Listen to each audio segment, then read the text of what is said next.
If the Iranians are going to try to engage in economic terrorism, we're going to abide by a simple principle that no Iranian ships are getting out either. Hey, I'm president.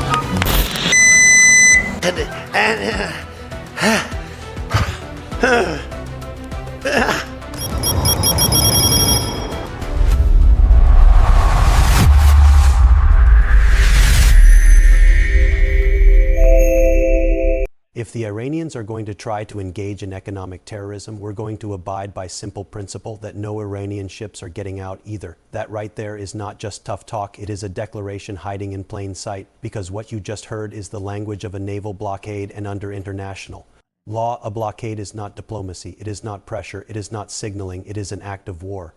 Let's be absolutely clear, when a government says that no ships from another country are getting out, it is asserting control over international waters, and it is using military force to choke off an economy that crosses a bright red legal line, and yet here we are watching this unfold without a formal declaration of war, without meaningful congressional authorization, and without any coherent legal justification that would survive serious scrutiny. This is where the constitutional problem begins.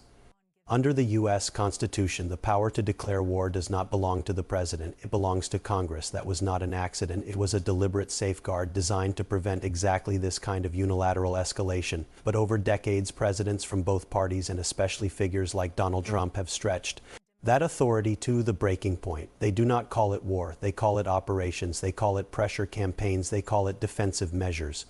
But when you deploy naval forces, enforce a blockade, and threaten escalation, you are not operating in a gray zone anymore. You are engaging in warfare without admitting it. And that is the loophole. If you never say the word war, you try to avoid the legal consequences that come with it. The War Powers Resolution of 1973 was supposed to stop this. It requires the president to notify Congress and limits the duration of military engagements without approval. But in practice, it has been treated like a suggestion, not a constraint, and what we saw in this transcript is a perfect example. Senate Democrats attempted to force a vote to reassert congressional authority to demand a constitutional debate, and what happened?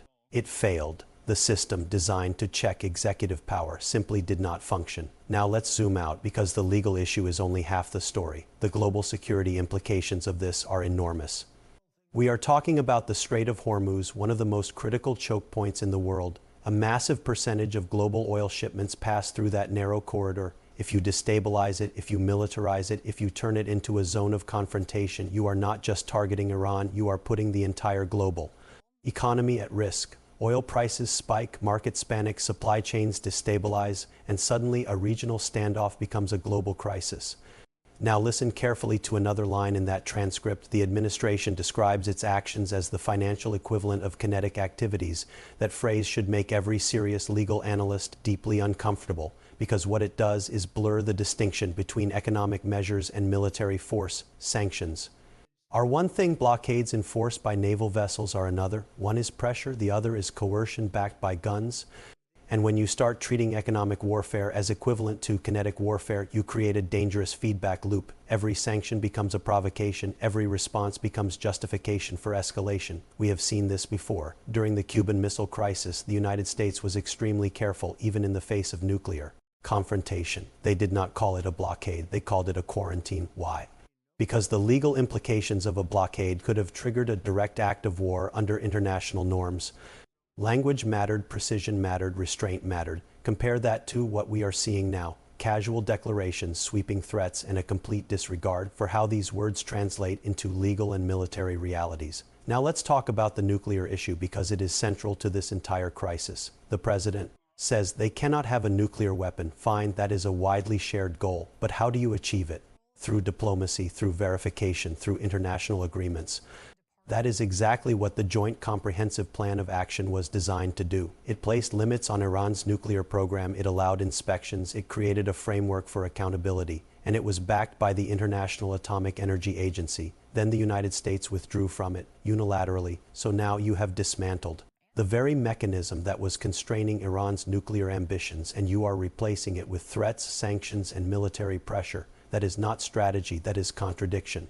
And it sends a very clear message to the rest of the world. Agreements with the United States are temporary. Commitments can be reversed, and compliance does not guarantee stability. That is a gift to every hardliner in Iran, because it undermines the argument for diplomacy and strengthens the case for deterrence. And what is the ultimate deterrence? Nuclear capability. So ironically, the policy designed to prevent nuclear proliferation may actually accelerate it. Now let's address the phrase economic terrorism. It sounds powerful, it sounds definitive, but legally it is empty. There is no universally accepted definition of economic terrorism in international law. It is a rhetorical device used to justify aggressive measures. And here is the hypocrisy. On one hand, the United States accuses Iran of economic aggression. On the other, it imposes sweeping sanctions, threatens secondary sanctions on other countries, and now potentially enforces a naval blockade.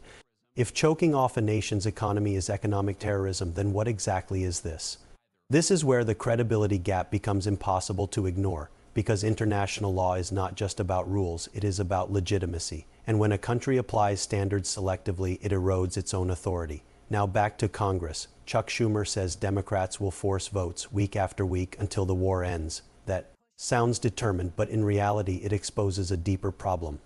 The executive branch can act quickly, decisively, unilaterally. The legislative branch debates, and in matters of war and peace, speed matters. By the time Congress organizes, votes, and negotiates, the situation on the ground has already changed. Troops are deployed, ships are positioned, escalation is underway. This is not a new problem. We saw it in Iraq, we saw it in Libya, we saw it in countless limited engagements that somehow became long-term conflicts, and each time the same pattern emerges.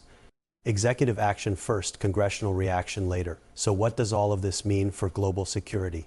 It means we are operating in a highly volatile environment with weakened legal constraints, blurred definitions, and escalating rhetoric. It means that a single miscalculation, a single incident in the Gulf could spiral into a full-scale confrontation. It means that economic warfare could trigger military retaliation. And it means that the safeguards designed to prevent this are not holding. This is not just about Iran. This is about the precedent being set. If a president can effectively initiate warlike actions without congressional approval, without clear legal grounding, and without international consensus, then the constitutional framework is no longer functioning as intended. It becomes optional. And when the law becomes optional, power becomes dominant, unchecked, unbalanced, and increasingly dangerous. Because in the end, the greatest threat here is not just a war in the Middle East. It is the normalization of acting like we are already in one without ever admitting it. And that is how democracies drift into conflicts they never officially declared but can no longer control.